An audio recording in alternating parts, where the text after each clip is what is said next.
Olá, meus amigos, um dia de muita paz para todos nós. Hoje, exatamente 29 de abril de 2024, estamos nós reunidos para estudarmos a obra Memórias de um Suicida. Nós vamos iniciar fazendo a nossa prece de gratidão, que será proferida pelo nosso querido Wesley, e logo depois a nossa irmã Aramita irá fazer a recapitulação do nosso último estudo. Vamos orar?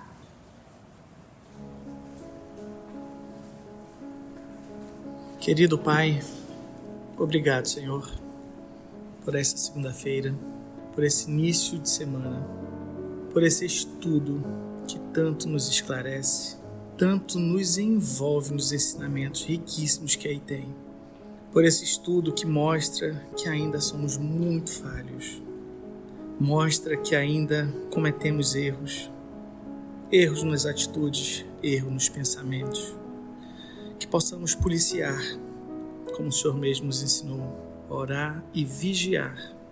Vigiar o que pensamos, o que falamos, o que fazemos, para não nos deixar envolver em sintonias que mais tarde podem ser muito prejudiciais à nossa vida, à vida das pessoas que nos amam, que nos cercam. Que possamos orar, pedindo auxílio, pedindo força para não nos deixarmos entregar, Senhor, para esse mal que tanto assola neste momento. Famílias são, de certa forma, destruídas.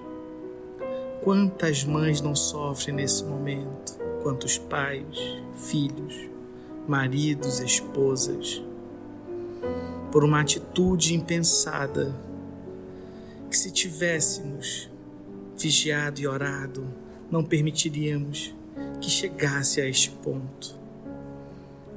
Pai, muito obrigado por tudo. Obrigado por ser esse Pai infinitamente justo e bom, que nos dá a oportunidade de fazermos diferente, nos dá a oportunidade destes estudos que nos preparam para as dificuldades do dia a dia, mas tendo certeza que o teu amparo é sempre muito bem-vindo, está sempre para nos ajudar. Fique conosco, hoje e sempre. Que assim seja.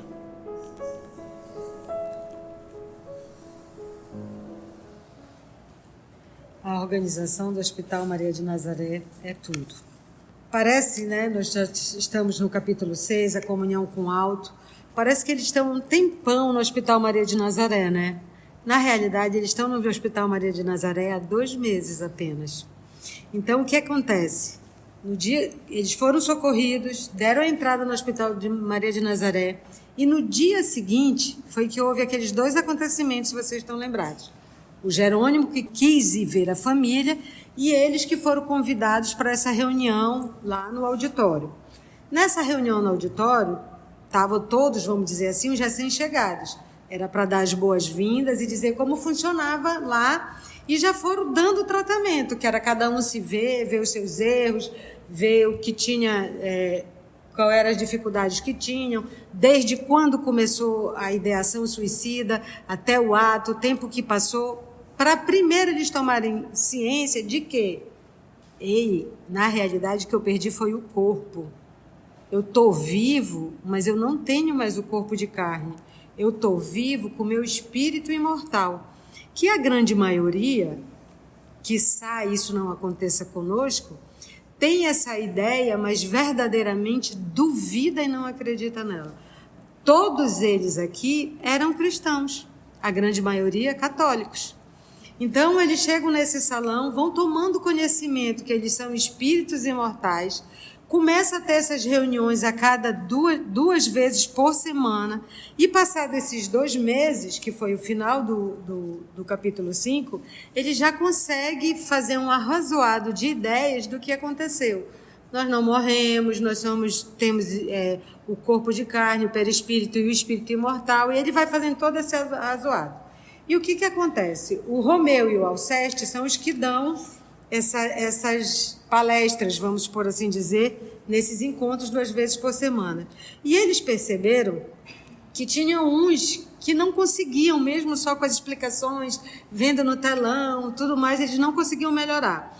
E eles viram que precisavam vir à Terra em busca de aprendizes das ciências psíquicas, ou seja, de médios, para que eles estavam tão materializados que eles precisavam ter essa sensação. Aí, eles viram isso, aí foram lá com o irmão Teócrito. Quem é o irmão Teócrito? O diretor do hospital. Olha como tem organização. Aí falaram para o Teócrito, olha, quem tinha para melhorar já melhorou, mas tem uns que estão renitentes, eles só vão melhorar se tiver, vamos dizer assim, um choque de realidade ou de matéria, que eles estão muito materializados, nós já fizemos tudo que era possível. Aí o irmão Teócrito nomeou uma comissão e já fez uma petição de assistência ao Departamento de Vigilância. Quem é o chefe do Departamento de Vigilância? Olivier de Guzmán, que nós já ouvimos lá. E aí mandou lá a petição para Olivier de Guzmán, e Olivier de Guzmán já botou à disposição quem precisasse e já pediu uma solicitação para o setor de seção de relações externas para fazer uma pesquisa no perímetro de Portugal, Espanha, Brasil, países latino-americanos e colônias portuguesas, para ver onde encontrava esses estudantes das ciências psíquicas, assim como as fichas espirituais dos médiuns, ligados a essas instituições. E aí fizeram a pesquisa e disseram, olha, gente, o melhor lugar onde tem mais gente capacitada é no Brasil. Então, o Ramiro de Guzmán, nós também já conhecemos, que acompanhou Jerônimo, vai acompanhar essa mesma expedição. Então, quem vai para essa expedição? São 8 pessoas. Romeu, Alceste, mais 2 cirurgiões do mundo espiritual e 4 vigilantes. Quando eles chegam no Brasil, eles se dividem de 2 em 2 e vão visitar as cidades aonde chegaram a ficha dos médios. E aí foram 4 grupos de 2 pessoas. E eles visitaram 12 cidades. Dessas 12 cidades, eles conseguiram 20 médiuns. Desses 20 médiuns, quem foi não era nada obrigatório, a reunião com os médios. Antes de ter a reunião com os médios, eles falaram com os mentores e os guias dos médios para dizer o que ia acontecer. Tudo combinado, reunião com esses 20 médios. Na reunião com esses 20 médios, eles explicaram o que ia ser feito, o que precisava, qual era o estado dos espíritos que vinham para dar comunicação. Mas eles diziam assim, olha, o trabalho é duro, mas nós damos o quê? Garantias. Qual é a garantia? Assistência eterna do Hospital Maria de Nazaré.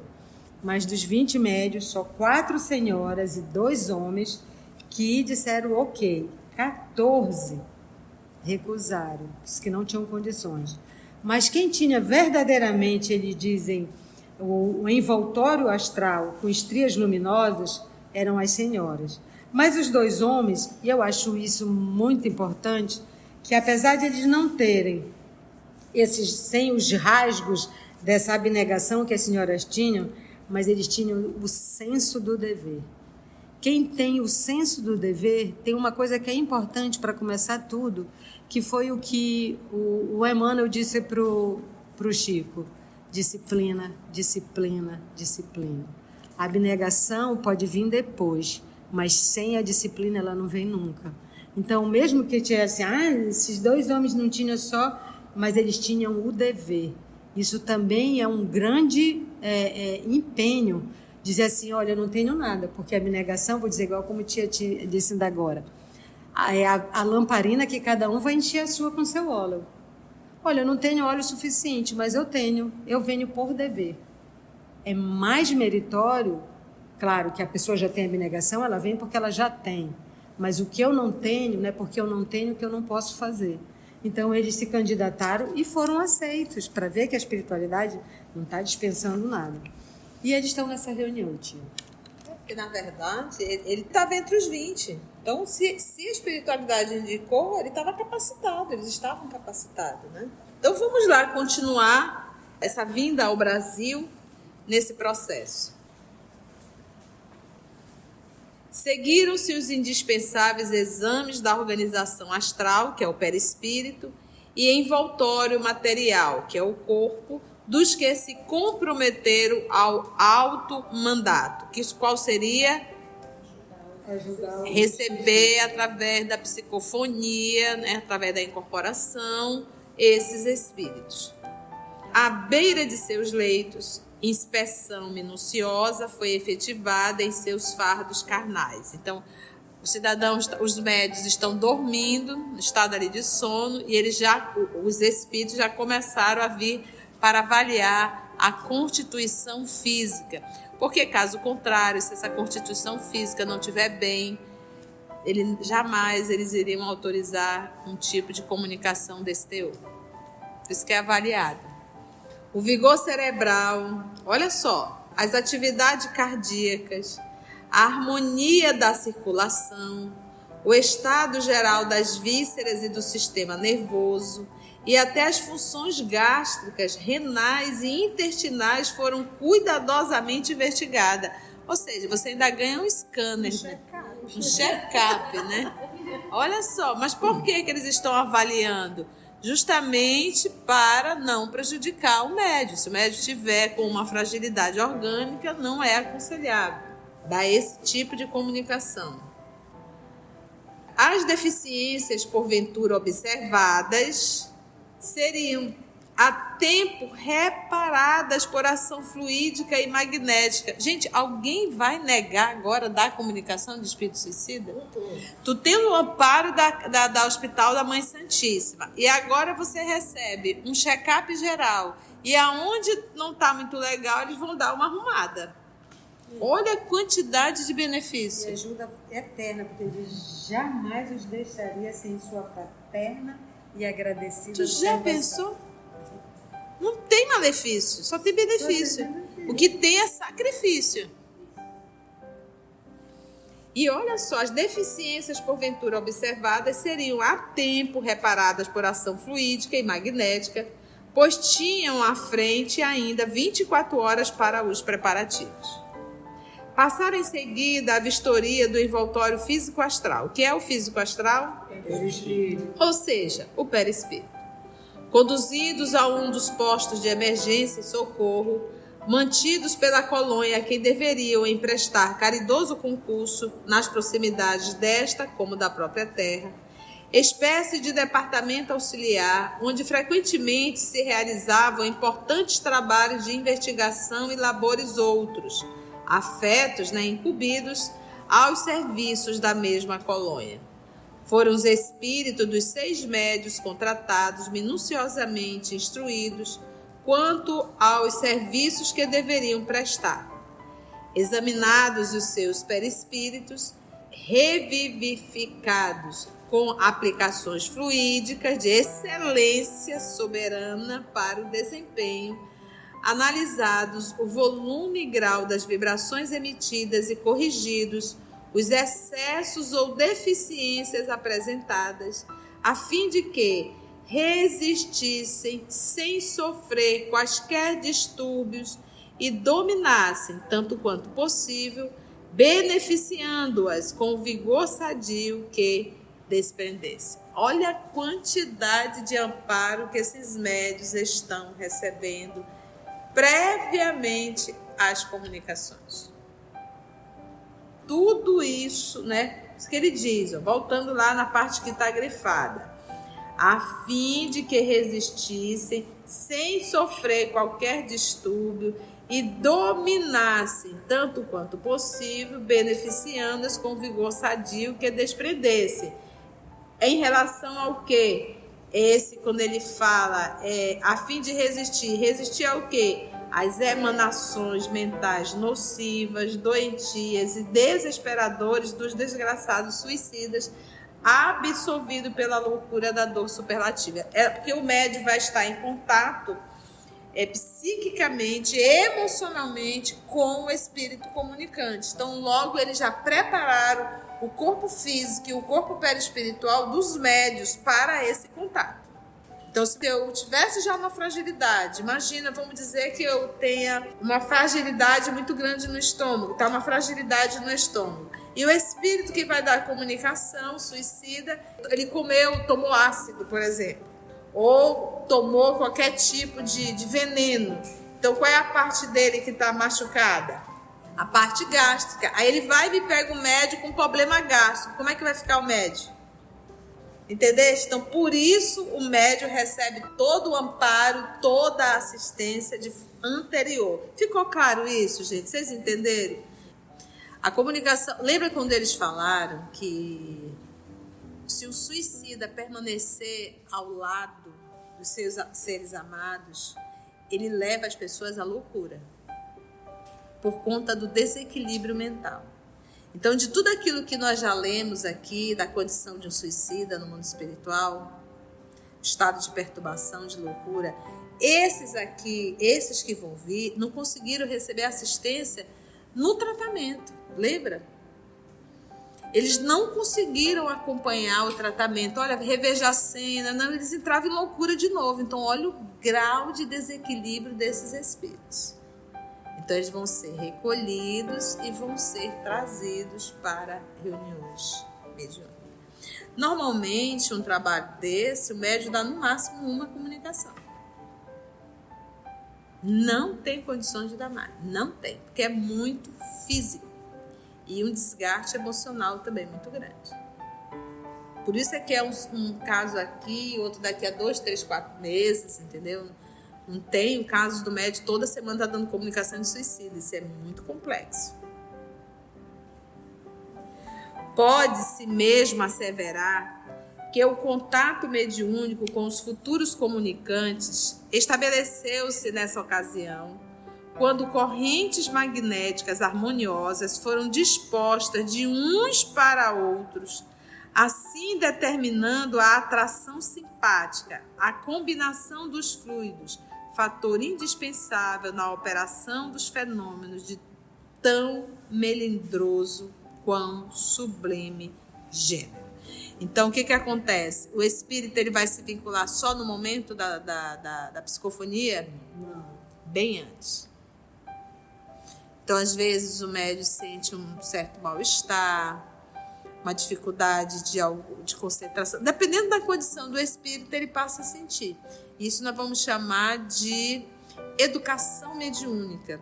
Você consegue identificar, porque o trabalho também mediúnico não pode interferir a tua vida cotidiana. Então, para isso é educação mediúnica. Então, você identifica, entra em oração, mas continua o trabalho.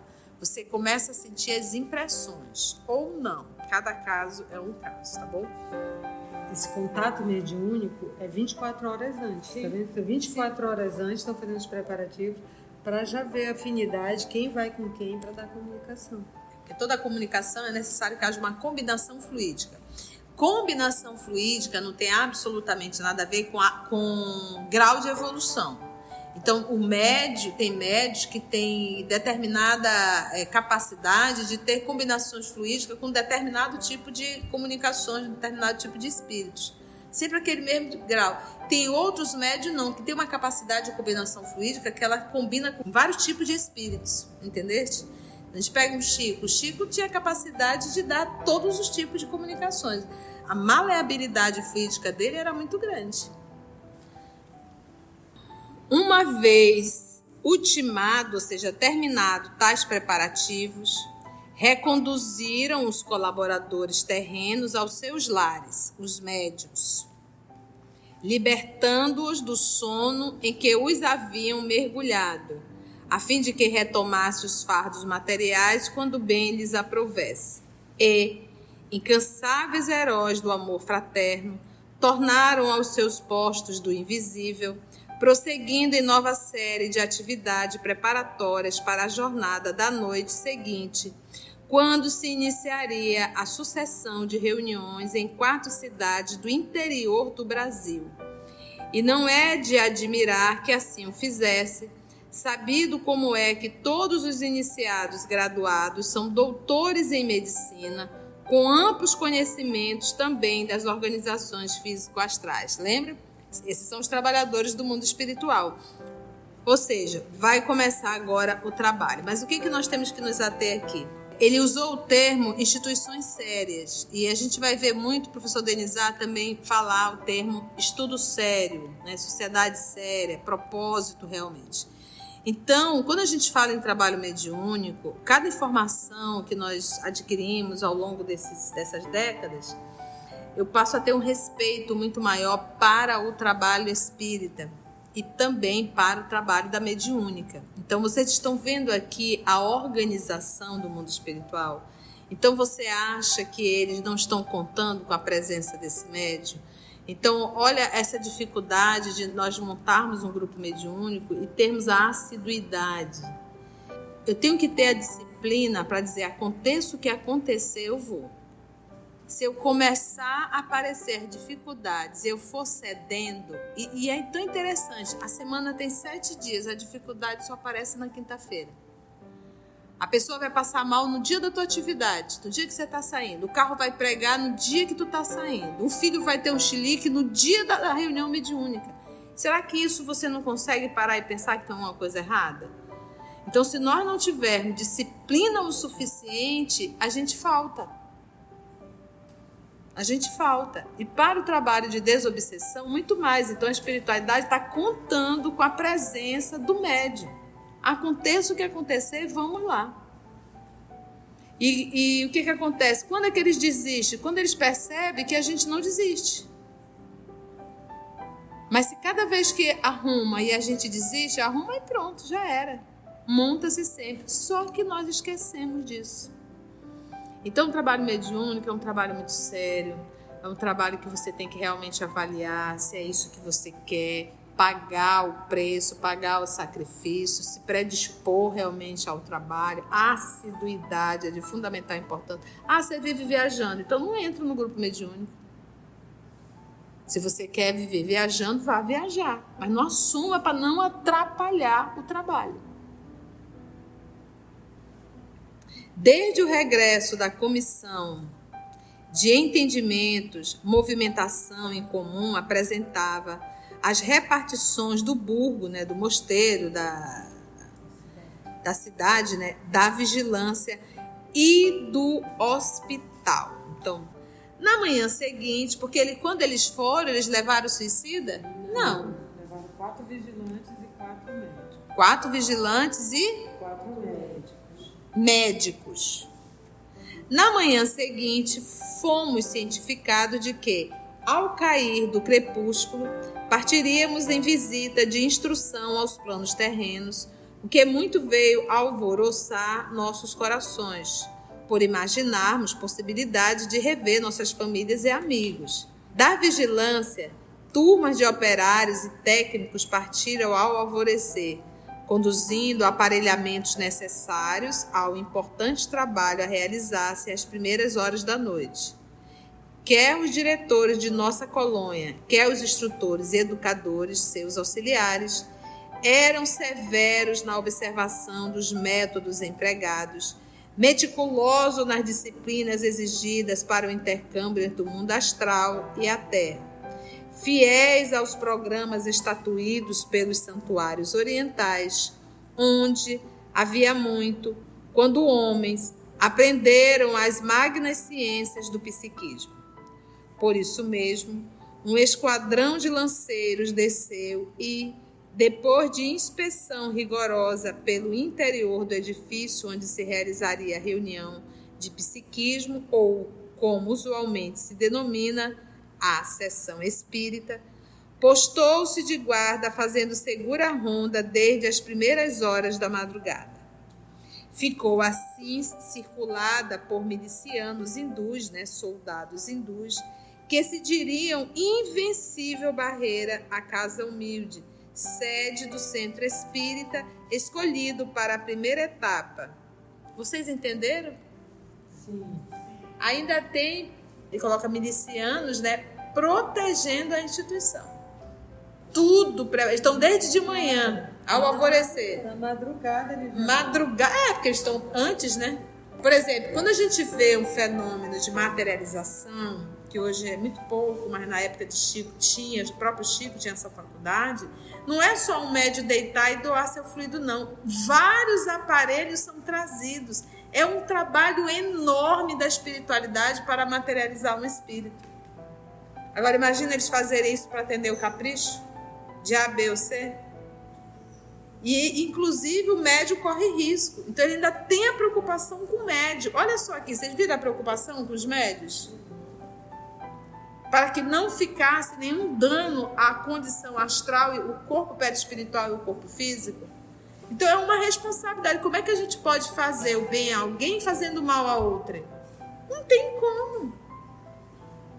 Enquanto o emblema respeitável da legião foi arvorado no alto da fachada principal, invisível aos olhos humanos comuns, mas nem por isso menos real e verdadeiro, uma vez que a nobre agremiação fora temporariamente cedida àquela insigne, ilustre e benemérita corporação espiritual. Gente, colocaram uma bandeira na frente do centro espírita, simbolizando ali os obreiros da Nossa Senhora, né? Maria de Nazaré. Imagina? Legião dos Servos de Maria. Legião dos Servos de Maria. Obreiros devotados sob a direção de técnicos e diretores da seção de relações externas, preparava o recinto reservado à prática dos fenômenos, tornando-o, tanto quanto possível, idêntico aos ambientes que no Instituto lhes eram favoráveis à instrução dos pacientes. Enquanto isso, foi solicitada ao diretor espiritual do centro em questão a fineza de recomendar ao diretor terreno, por via mediúnica, grifou aqui, absolutamente não permitir assistência leiga ou desatenciosa aos trabalhos daquela noite, os quais seriam importantes e delicados, pois nada menos do que uma falange de espíritos suicidas para ali seria encaminhada a fim de a eles assistir. E operosidades dessa natureza há mistério, ou seja, necessário, que sejam ocultas, admitindo-se apenas os aprendizes íntegros. Esse oculta não é para fazer reunião mediúnica pública. Apenas os aprendizes probos, ou seja, íntegros, aplicados e sinceros da iniciação cristã, já moralizados pelas alvoradas das virtudes evangélicas. Então, esse é um outro tom, né? Então, imagina você sair de uma reunião mediúnica e liga para o amante ou para a amante e dali marcam, e você é o dialogador fraterno do grupo, o médium passista, o médium psicofônico. Ou então, dali mesmo, você já liga, fulano, acertou tudo? Falsificou a assinatura? Tá, amanhã eu vou estar aí, a gente fecha. Porque quando ele fala aqui em conduta moral, não é pra gente ser anjo. É pra gente ser moral. Entende? Então, um ser moralizado não é um ser angélico. Então, os ensinos da doutrina é para nos moralizar. Ainda não é lição de anjo. Então são essas condutas. Um ser moral, ele é moral em qualquer... É um ser moral como pai, é um ser moral como mãe, é um ser moral como filha, é um ser moral como filho, é um ser moral como esposo, é um ser moral como esposa, é um ser moral como profissional, é um ser moral no trânsito, é um ser moral em qualquer lugar. Fluidos magnéticos foram prodigamente espargidos, né, distribuídos ali no recinto da sala de operações. Olha como ele chama, sala de operações. Prodigamente, ou seja, não foi de forma pobridão, foi em abundância, tá? Distribuídos ali no recinto, esse fluido da sala de operações, que é a sala de reunião mediúnica, por obedecerem a duas finalidades. Qual seriam? Primeiro, esses fluidos iriam servir como material necessário à criação de quadros visuais demonstrativos durante as instruções aos pacientes. Então, o dialogador, ele está aqui atendendo o espírito e, de repente, o espírito diz, a corda está no meu pescoço. O dialogador vai dizer assim, ó, nós estamos nesse momento tirando a corda do teu pescoço. Ele está usando esse fluido em abundância que a espiritualidade deixou. Tome essa água, né? Pegue esse copo. Tudo isso, o dialogador, ele manipula esse fluido que a espiritualidade trouxe em abundância para facilitar esse momento. Que aí a gente estuda no livro dos médiuns, laboratório do mundo invisível. Material necessário à criação de quadros visuais demonstrativos durante as instruções aos pacientes. E refrigerantes, ou seja, refrigérios, remédios, né, tônicos, remédio para combate às vibrações nocivas, ou seja, serve tanto para visualizar, como ainda há pouco eu falei, será aplicado em você uma medicação, né? Às vezes o dialogador ele tem que ter muito tato, porque imagina que é o espírito dizer assim, ó, ele fala com muita dificuldade e diz que ele se jogou de um prédio. Então, como é que estão os ossos dele? Quebrado. Todo quebrado. Você vai dizer assim para ele, pegue esse copo com água e beba. Ele vai conseguir fazer isso? Então, você pensa, qual é a forma de atendê-lo? Né? Se você disser, está caindo uma vibração de energia, ele não sabe o que é isso. Ele está super materializado, ele tem certeza que ele é um corpo humano ainda. Então, se nós estamos fazendo um acesso, vamos aplicar um soro, isso vai aliviar a tua dor, entendeste? Então, é fazer toda uma condução dentro da necessidade daquele espírito. Já estamos colocando você nessa maca, você percebe, são os médicos, e ele vai te ouvir, ele consegue te ouvir, porque nós estamos falando de um ser extremamente materializado que está conversando com um ser que está encarnado. E ele se vê, se sente no corpo físico.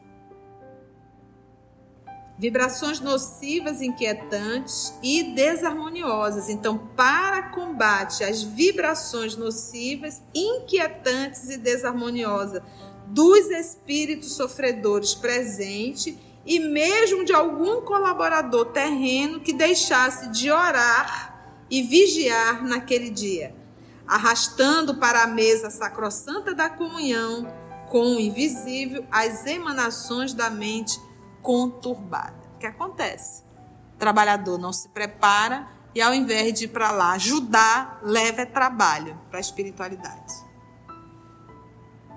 Tudo preparado. Ao entardecer, iniciou-se o transporte das entidades chamadas ao vultoso empenho. Pela manhã do mesmo dia, porém, após a preleção que se seguia às aplicações balsamizantes para nosso tratamento, nos gabinetes já descritos, fomos esclarecidos quanto à importância da reunião a que deveríamos assistir. Cenas do próximo capítulo. Agora que a gente queria essas instruções, agora que o... Cenas do próximo capítulo. No próximo encontro nós vamos adentrar nessa reunião mediúnica. Que maravilha, né, gente? Algum comentário? Eu tenho um comentário. Diga, Aramita. Eu sempre gosto de destacar palavras, né? E ele diz aqui que tanto os diretores da colônia, como os instrutores e educadores, como os auxiliares, eles eram severos nos métodos empregados e meticulosos em quê? Disciplinas exigidas.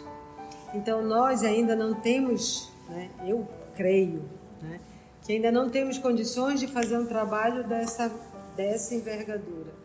Mas nós podemos começar a nos disciplinarmos nas pequenas coisas.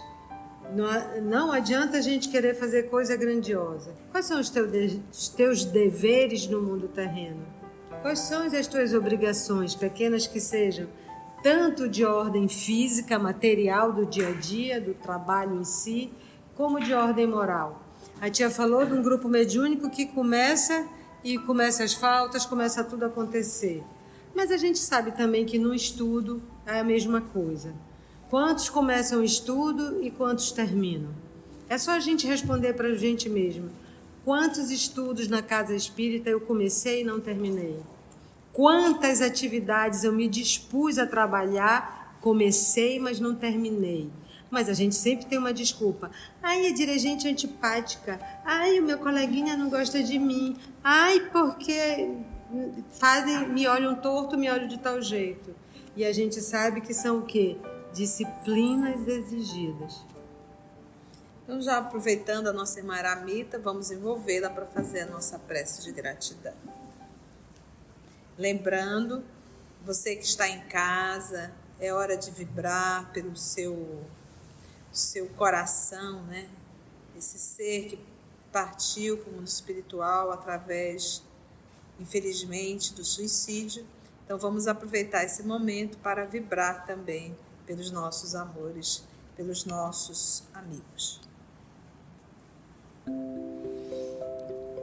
Graças te damos, Senhor da vida, por esse encontro, por esse estudo. Graças te damos mais ainda que essa obra materializa o teu amor, a tua misericórdia e o teu amparo para todos nós. Se mandas buscar, se mandas velar e zelar por quem desobedece à lei, por quem é altamente renitente no egoísmo, na indisciplina, o que não serás para aqueles que te obedecem, que querem andar no teu caminho? Como é linda a misericórdia, como é lindo esse trabalho que a gente vê nesta obra. Nenhum é desamparado, nada é contra nós, nada é para nos punir. Quem nos pune, quem faz de nós o caminho de dor somos nós mesmos. Então ajuda-nos, Jesus, para que nós possamos compreender cada vez mais que o teu jugo é suave e que teu fardo é leve. Mas o teu jugo é suave e o teu fardo é leve para aqueles que te escutam, para aqueles que andam no teu caminho, para aqueles que procuram fazer um esforço ou um sacrifício que seja para melhorar, para caminhar, para chegar a ti. E a gente vê na tua misericórdia tão excelsa que tu pediste para tua mãe cuidar dos mais desobedientes, dos que nos desespero não souberam confiar no teu amor. Como falou o nosso irmão Wesley no começo, quantas mães, quantas famílias dilaceradas por um ato de rebeldia de quem não soube esperar. E nós vimos nessa obra que todos eles chegaram à conclusão que o socorro estava a caminho. Mas a nossa rebeldia, o nosso imediatismo, não sabe esperar. E não sabe fazer uma coisa que tu ensinaste a todos nós, orar. Não sabe pedir ao Pai Nosso que está nos céus. Então ajuda-nos, Jesus, a ficarmos contigo, porque sabemos que tu estás conosco desde sempre. Que assim seja.